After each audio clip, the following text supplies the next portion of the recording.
tell us a little bit about yourself, who you are, what you're all about. So I'm Matty Street, depending on what circles you know me from. I might be Matty Street of X-Kart. I might be Matty Street, the racing driver, Matty Street, the CEO of Team Karting, or Matty Street, the grassroots karting expert, depending on where you know me from. Wow. So you have businesses? Yeah, I have 4 businesses that operate all in the sort of motorsport industry, from an indoor karting track, a national race series, a pro kart race team, a driver development program, and then I also race professionally myself. So you're an entrepreneur and a racing driver? Yeah, sounds pretty cool, doesn't it? Yeah, it sounds pretty good. Yeah. Do you like those labels, those titles? Yeah, those are the positive ones. Yeah. So are there some negative ones?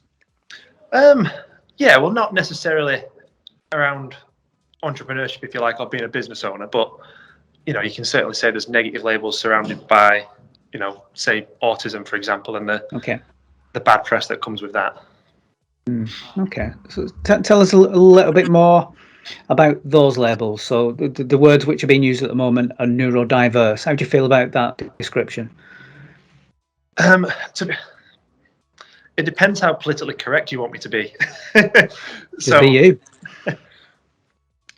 I think it's too soft to a certain extent now. Like, everyone gives things a soft title. Like, there was nothing wrong with autism or ADHD or whatever original title things were, if you like. But now everything has to have a softer label to group people together. Not to single anyone out. But as far as I'm concerned, I'm quite happy to say that I'm autistic, and it doesn't really matter who knows to a certain extent. So I don't necessarily need to be stroke with the same brush in terms of just neurodiverse or I can't actually remember what's the title for being a normal person.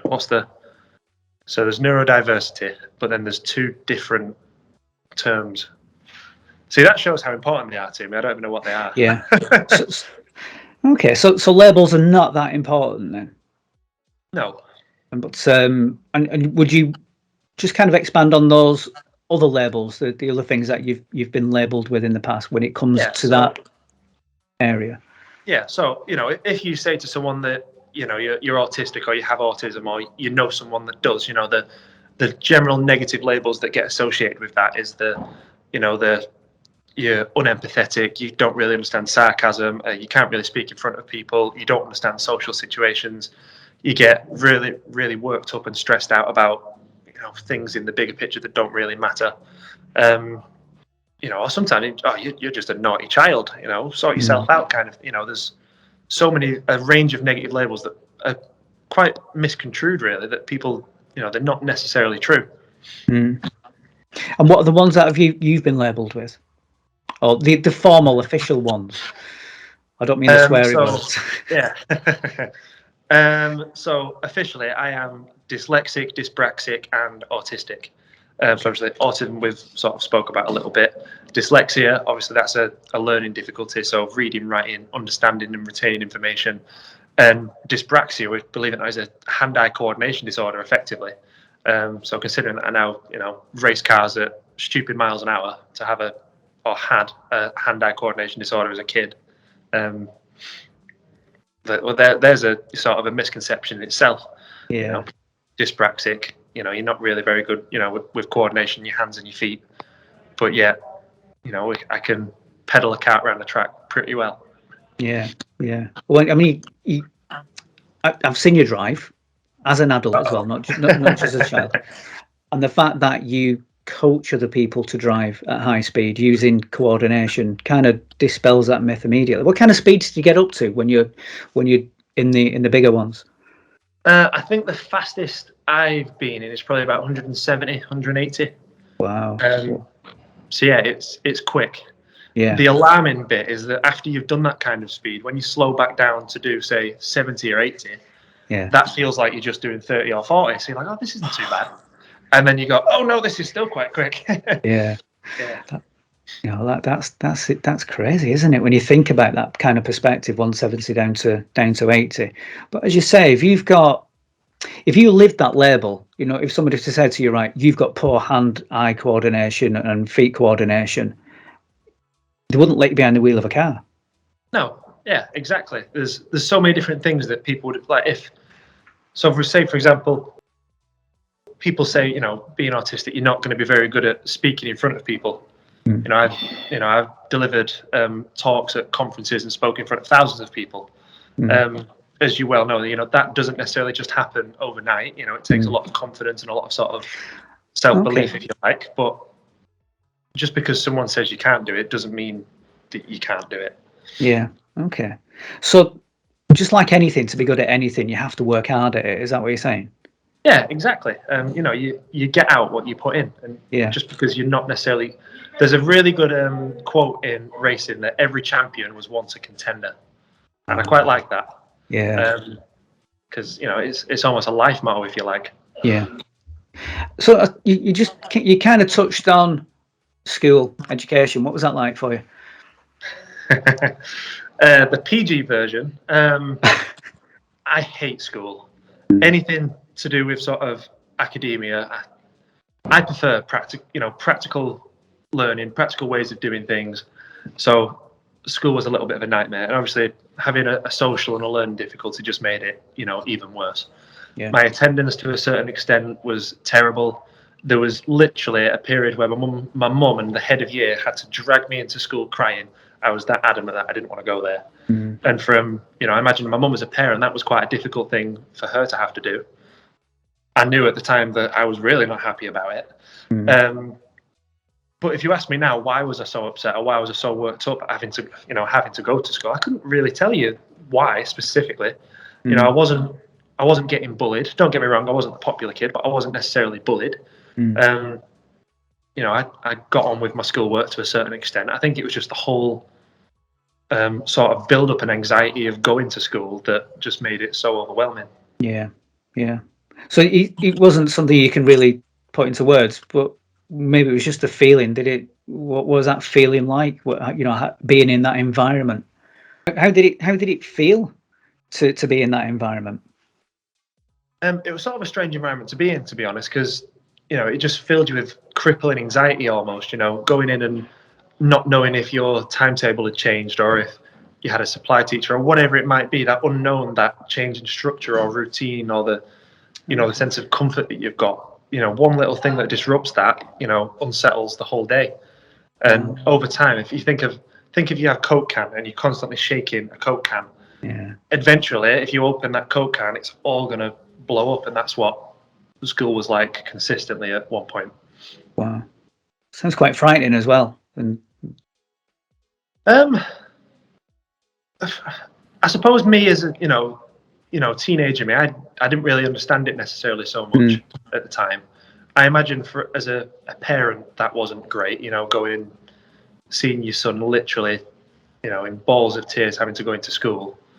I imagine that wasn't a very nice situation to go through. Yeah, true. So you mentioned before as like part of the labels that you've been given that you shouldn't be empathetic, but you've just clearly demonstrated empathy because you've seen it through your parents' eyes. Yeah, so there's two sides to this. So in terms of if you said to Matty Street, the businessman, what is one of your biggest weaknesses? People would say empathy. And still to this day, it's something that I really struggle with, and I'm so lucky to have a team around me that can sort of see different situations in terms of, you know, if a staff member's ill or if they're really stressed or whatever it might be. I almost quite rudely sometimes shake that off. I'd be like, okay, so. But to them, this is a huge problem or something that they really need to deal with. And sometimes that doesn't necessarily register with me straight away. It's easy now looking back at that and going, oh yeah, I did that. That wasn't great. But there and then in the moment, I'm like, what's the big deal? But, you know, certain situations can be a big deal for people. And there has to be that certain bit of empathy. And we've got a really good manager and my brother who both work at the indoor track that can sort of, if they see these kind of situations unfolding, they'll sort of intervene in between, if you like. So in terms of staff management, for example, that's a job that I don't really do. For one of those, the empathetic reason. Yeah. But But can that, like, go on, sorry. go on. But like I say, to a certain extent, there also is a large amount of empathy, sometimes too much in certain situations, which is strange.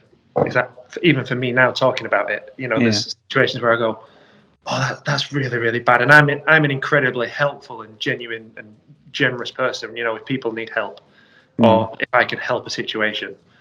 And then sometimes people look at me and go, why are you helping this person so much? And I'm like, because it's the right thing to do. But then on the flip side of that, I miss out on all these different sort of social cues of, we should take it easy on this person today. We should, give a little bit more leeway to that person. Yeah. But this is really interesting because in one respect, what you're describing, empathy as a weakness, could potentially be a strength as well, because you know within yourself that's one of those times when actually that was a person thing. Just on the flip side to that, does that help in business sometimes when you can just shake things off? Massively. So when I first sort of took over and started my first business, I was 19 years old, and being a 19-year-old businessman, people think you're quite naive, you don't really know what you're talking about, you're new to the game, which is completely true. But as sort of certain things develop and you gain experience, I can quite happily go into a meeting if we're negotiating a price for something and completely blow that up and quite happily walk away and not really be bothered by it because of the unempathetic nature, if you like. Well, I don't care. I'll walk away from this and that not be a problem. And then everyone else could be like, oh, you maybe shouldn't have done that. That was a little bit rude, or whatever that might be. But yeah, to a certain extent, you can use that as an advantage if you like. Yeah. I hear similar things with other successful entrepreneurs. So there's another two labels I've given you: successful entrepreneur. Hope you don't mind those. But successful entrepreneurs or successful people in business in particular will make calculated decisions and take the empathy out of there. And it sounds like the things which are called conditions to you might actually be strengths in that particular setting, and that's something which I've certainly learned, not just from you but other people who are successful in business, that you take the emotion out of a decision. You could just use your values then, rather than actually trying to process this as a feeling. This is now intuition. This is something that I know is the right thing to do. You don't need to feel it. Just you were talking about, we've gone from school into business, 19 years old. We've missed a bit of a chunk there, haven't we? So what happened? So we'll go like post senior school, high school. What happened between high school and being 19? So there's quite a bit in there, to be fair, really, that sort of put me on the path that we're on today. So as we know, secondary school, wasn't a massive fan, didn't really like it, but I got into karting at a young age, and I like to think I was fairly good. Won a scholarship that meant I could go and race up and down the country, and to a certain extent, school then clicked onto that and was like, oh, he likes motorsport, he likes racing, this is his passion, this is his new hobby. And my English teacher, for example, who I'm terrible at English, I still am to this day, but she did something really clever and started to relate my working, or my learning, if you like, to motorsport, which kept me engaged, it kept me interested, and subtly I was learning and retaining all this information, but it didn't feel like that to me because we were just potentially having a conversation about motorsport. Okay. And that worked really, really well to get me through my GCSEs. I was then like, I quite like racing. I quite like motorsport. This is what I'm going to do. And, if you say as a 16-year-old, I'm going to go and work in motorsport, to your parents, that's sort of, what does that actually mean? Why don't you get a trade behind you? Go be a painter and decorator. Something to fall back on. I'm like, no, this is what I'm going to do.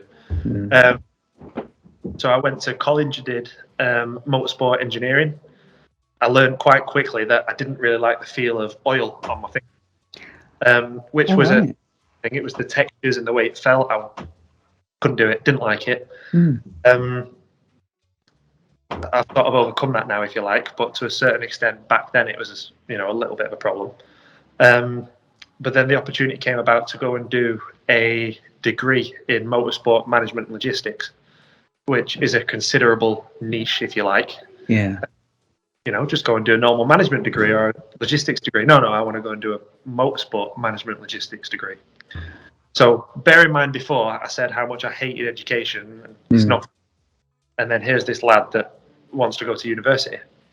But it was the motorsport element that attracted me to it. Did that for a little bit, and then while I was at university, I started working at team karting, the indoor karting track, part-time as a marshal. Built my way up fairly quickly to be sort of managing the place. There was a little bit of a bump in the road where this is where my first sort of instinct of entrepreneurial spirit came through, if you like. And we started helping drivers progress from the indoor karting track to go and race karts outside, which the old owners at the time saw as a conflict of interest and sort of, politely ushered us out of the company, if you like. Thankfully, there was a little bit of an uproar with all the regular customers. Oh, where's Matty gone? Why is Matty not here? So they didn't really have much of an option but to bring me back. So it's now just referred to as like my 2-week holiday. And then from that, I came back, actually worked my backside off, and then became the manager of the place at 18 years old. I was running a company that had 25 staff or so at the time, at the age of 18.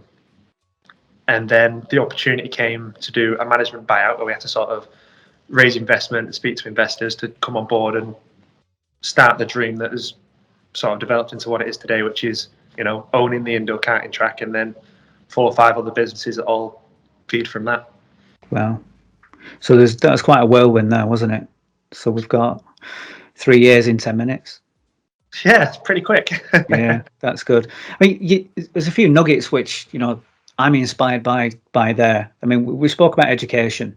So maybe it isn't just education and you, maybe it's just the situation that you were in. You spoke about your English teacher who had identified a better way for you to learn because you were interested in the subject, and then getting really niche and specialized into something incredibly specific.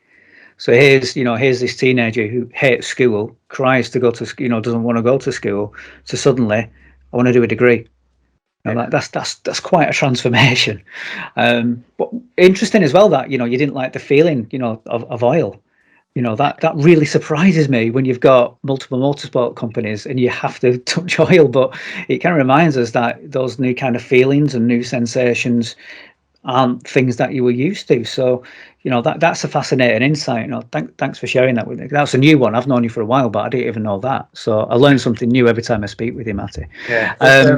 Even like they say that the oil texture thing, that's now a standard that's in place with all our mechanics, because the place is covered with gloves and packets of gloves because I can't cope with oil, so I have to wear gloves.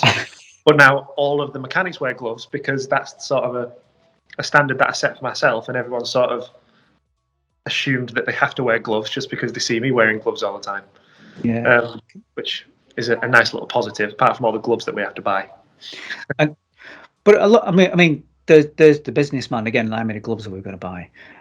But then again, here's the standards that we set ourselves. We've spoke about your standards and values. You seem to have really high standards of yourself and what you deliver in terms of a business as well. Is that something which has always been there?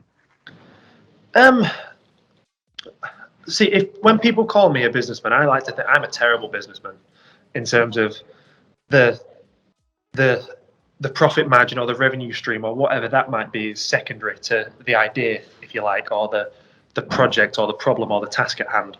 So I'm really, really passionate about getting more people into motorsport because of me and my background and what motorsport has helped me achieve. I'm well aware of the fact that if I didn't get into motorsport, I wouldn't be in the position I am now. But motorsport is, to a certain extent, it's quite an exclusive club. If you don't necessarily have the means or the know-how or the connections to be able to open opportunities and doors for you, sadly, it's potentially never going to happen. So everything we do, from the indoor karting track to the championship to the race team, is all about how do we get more people into the sport. And 9 times out of 10, that means lower prices, reduce profit margins, and that's when I'll then get in trouble as the businessman, because the accountant will go, Matty, you're not making any money from this. And I'll go, that's okay, because bigger picture, it works. Yeah. And to a certain extent, lost leaders are my favorite thing in the world, because that's what that's what brings the people in, that's what opens the doors, creates the opportunities, and then things can flourish from there. Yeah. I like that. And I like how you see the bigger picture as well. You're not getting lost in the detail. So sorry for giving you the label of businessman, but you're a man who's in business. I didn't say you were as a good businessman. I just said you were a businessman. But you clearly are good at a lot of things, and labels aside, some of these things sound like strengths. So the example of oil and fingers now means that we've got high standards in the workshop, for example. That translates in your standards, and I think which comes across is, pardon the pun, you have a driver. You are a driver, but the driver for you in this business is about bringing this opportunity to people who wouldn't get this opportunity in the first place. So what would you say? How have you personally faced your personal challenges in business as an entrepreneur, businessman, whatever, business owner, if you like, and how have you overcome them? Ooh, that's a tricky one. So COVID is an interesting one, for example. So as a businessman, at a certain point, we were like, are we going to reopen? Are the staff going to have a job? Are we going to have customers when we do reopen? So you had all that stress and anxiety. But then from my point of view personally, it was really difficult having that change in routine. So, I travel the country on a weekly basis. I'm all over the place. I work 80, 90-hour weeks consistently. And then for that overnight to stop, that was a really big sort of change for me. And I struggle with that mentally quite a lot. So then from that, if you like, that's where other business ideas came about, and I had to find something to fill that void temporarily. Okay, so how did you overcome that? So we set up a dessert shop called Extra Treats. So we have obviously Team Carting. The main letters in that are T and K. And we had a sort of a saying within the indoor track that was TK Extra, which was Team Carting Extra. And then that Extra became its own little brand. So then I was like, right, okay, Extra Treats. And then that's how Extra Treats came about, which was a dessert and sweet shop that operated throughout most of COVID and got quite busy and quite popular. And that sort of killed a little bit of time. I can't cook, by the way. I can't cook, don't cook. But the process of, building a brand and the marketing of that new brand and the strategy and all that kind of stuff is the bit I enjoy and I thrive off, if you like. So your way of dealing with time on your hands is build another business. Yeah, take that free time away. So you don't like to do nothing. Would No. you like to be occupied? Yeah. We've touched on this before. I'm not too sure how relevant this is, but I've asked you jokingly in the past, do you sleep? What's your sleeping pattern like? At the minute, to be honest, I am really struggling for energy in the morning. So I've got a gym at home, which was a lockdown conversion. That was another project when everything got busy. Created a gym because obviously all the gyms were shut. But yes, sleeping wise, the minute my head hits the pillow, unless I'm having a really stressful day and I'm full of like anxiety, I'm asleep within seconds. Okay. And then I'm usually the first one up in the house, go to the gym, get to work, and then start the day. Okay. Usually. Okay. Because I listen to the things you do. Another example there. Oh yeah, I built a gym, as one does. I think I've been doing mine for about a year now. I'm still not over 25% done. You probably did it in a weekend, I would imagine. Yeah, so again, I don't read and I haven't read the book, but there's a really good title of a book called Ready, Fire, Aim. Okay. I feel like that sums me up perfectly. Is it? In terms of, here's the idea, here's the plan, let's do it. Oh, but it might not be a good idea. Never mind, too late.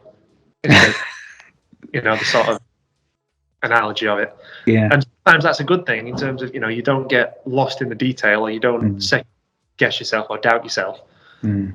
But to the same extent, sometimes it can be reckless or, a risk too big to take. But so far it's worked out okay. Yeah, we seem to be doing quite well. So you've been in business owner for 6 years with multiple businesses now. Yeah. And I think one of the descriptions I hear of entrepreneurs. Entrepreneurs are not so much that they're not risky people, they just know how to take better risks. You know, how to go, well, okay, if I think about it too long, it's not going to happen. You know, extra treats is a good example. If you'd thought about planning that over 3 to 6 months, you would have missed your opportunity to, you know, to launch it, if you like. You know, and if you were to spend another month planning how to build a gym and research it, gyms have probably been open by then.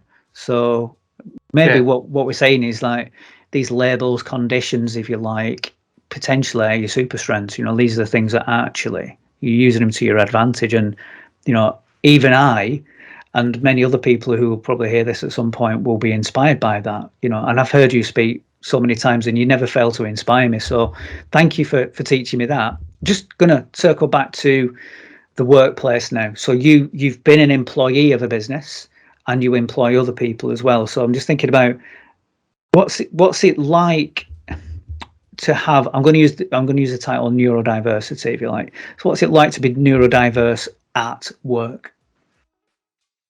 I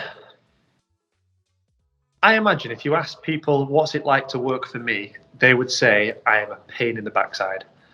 That, you know, so a little one, for example, is the helmets on our helmet rack at the indoor track. They all have to be in order and they all have to be colour coordinated in size and colour order. That isn't done, and that's it. I'm like, why has this not been done? And everyone else will look at that and go, why does that matter? And to be honest, it doesn't really matter. It's just, that's the way I used to do it. That's the routine. That's the structure. That's how it's got to be, just because that's the way it's got to be. So I imagine, in that extent, I'm a pain to work for. Yeah. But on the flip side of that, you know, I don't walk around in suit and tie. You know, I'm a jeans and a hoodie kind of guy. I don't sit behind a desk. I'm the first person to go in the morning and clean the toilets if the toilets need cleaning. Yeah. You know, so it has its positives as well. Yeah. Even so we have quite a lot of staff that are all, at one point, a couple of months, well, before the first bit of lockdown, we had quite a lot of staff that were on the spectrum in one way or another. And it really helps them having someone like me to look up to go, oh, well, you know, I can lead a team. I can, you know, learn to develop leadership skills or whatever it might be, to then move on and go and do other stuff. There was a lad that used to work for us who really, really struggled at one point. He's a paramedic now, and he's on the spectrum, and he literally helps other people for a living now. Yeah. So, yeah. That's amazing. Probably didn't feel he could have done that at one point without working with you. Well, I'm not going to take credit for him, but yeah, certainly I think we helped open doors and give him that sort of initial push up, if you like, and boosting confidence to go and be able to, you know, have the confidence to apply to be, you know, a paramedic and, you know, put himself through that next step of education, if you like. Yeah. And we were talking about, what do you think employers should do to make it more inclusive for those with neurodiversity? So I don't know whether this is a benefit because of, you know, me being on the spectrum. I can certainly make it a really strong case for it being, but more it's just down to my own professional nature of not doing interviews. So, for example, you know, the normal structured process for hiring an employee is send a CV, fill out a questionnaire, for example, if someone does that, do a personality test, come for an interview, do a trial day, and then they narrow down their applicants. When we recruit at the indoor track for the entry-level jobs, if you like, that, you know, it could be a first job for someone. I don't really care what you did in school. I don't really care what achievements you've done academically. I want to know you, the person, what are you interested in? What are your hobbies? What are you like as a, you know, an individual?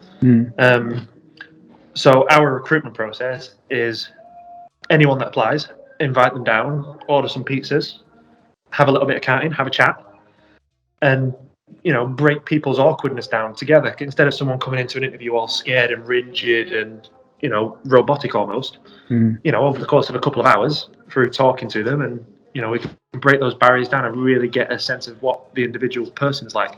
Yeah. And that's, like I said, that's mainly because, you know, I don't like sitting down and reading CVs, but for someone who's autistic, for example, who isn't going to come across very well during a phone interview or sat across from someone they've never met before, being asked questions they don't know what the questions are in a place they've probably never been. Yeah. Incredibly sort of anxious position to be in. And I imagine you can be quite agitated, and you're not going to, put your best version of you across feeling that way. Yeah. So in terms of the way they recruit, to help neurodiverse people would be, you've even got me saying the term now. Oh, sorry. Even, just little things like that can really help. Yeah. Sometimes so the interview process, we do autism-friendly counting sessions here, and people say, "Oh, what do you do that makes it autism-friendly?" And my answer is absolutely nothing. We're a little bit more understanding. We understand. We're empathetic. We can see what's going on, and that's fine. There's nothing different to a normal counting session compared to an autism-friendly counting session, apart from it might be a little bit more quieter, or we might have certain staff members in that we know are better catered to it, and that's, to a certain extent, exactly the same for if someone came for a job. If they said to me, "I'm autistic," I'm going to go, "Okay, that's fine. It doesn't really matter. Let us know if we need to do anything, but you be you, and that's fine." Yeah, I like that. I think that's a really good way of looking at it, not just for being on the spectrum or being neurodiverse or having any type of condition. You just be you. You're going to get the best out of them, rather than trying to get somebody to fit into this this box. This is how we do things here. This is how you apply. You fill a CV in. You go to an interview. You put a suit on, and then you answer these questions. With you, it's like, let's get some pizza. Let's do a bit of karting. Let's find out what you're all about and get to know the person. And Exactly. and that translates across when you're working with somebody as well. It's like, well, why do we have these formal procedures in place when they generally don't help, do they? It's just, well, let's connect. Let's just talk about things. Let's get to know each other. I'm going to ask you just one more quick question, and it's these are your tips.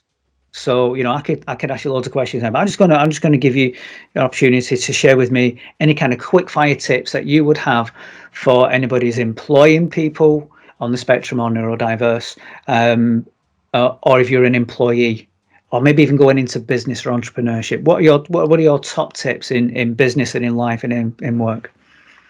Oh, so I should apologise. I shouldn't ask you 3 questions at once, should I?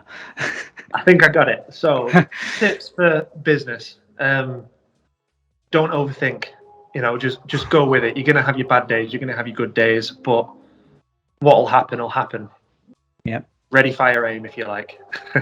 Like it. For, let's say, someone who's neurodiverse that's trying to find their first job, or struggling to find their feet, if you like, just be you. Other people, the world nowadays is so much more accepting than what it used to be, regardless what that might be. When I was in school and sort of going into college and so on and so on, I didn't really speak about my autism. But now, wise of me sees it as my superpower, if you like. So own it. I like it. Well, so that's a really good one. Own your superpower. And what about your top tips to employers? Employers, I don't know. It would have to be, I imagine, try and take the professionalism out of things. People spend most of their time not being professional. So embrace that and bring out the best in them. A good example of this is when I had to go and speak to finance people when we were trying to raise investment and so on and so on. People are like, you need to wear a suit, you need to put this shirt on. And I'm like, no, because I'll be there in that situation. I'll be so self-conscious of what I'm wearing that I'm not going to be the best version of me. So jeans and t-shirt it was, and that worked quite well. So just be natural. Yeah. Okay. Matty, I could talk with you all day. I know you haven't got all day because you've got how many businesses that you're currently acting in? Team Karting, CKC, XCart, Extra Treats, and 5. 5 current businesses as well. Plus, you've probably got some gym to do as well, and maybe in the pipeline. What's in the pipeline? So it's a graphics and vinyl company. So it's for race car stickers, wraps, you've probably seen that my car's bright yellow at the minute. That was us with wrapping a car. So graphics for racing drivers by racing drivers, if you like. Never stops, does it? So you just, I bet you didn't overthink that, did you? No. What was that? How much does that cost? I'll do it. Pretty much that's how it went. The guy that we bought the printer off was such a good salesman. I was like, yep, we'll do that. Yeah. I'll think about it later. Brilliant. I love it. Thanks for giving us so much of your time today. Really appreciate it. As ever, I love spending time with you. I know you don't have a great deal of time, but you're always generous with your time, especially when it comes to subjects about helping young people and giving them equal opportunities. So thank you from me. Really appreciate catching up with you now, and I'm sure we'll be catching up in the future. Definitely. So thank you very interview much. over.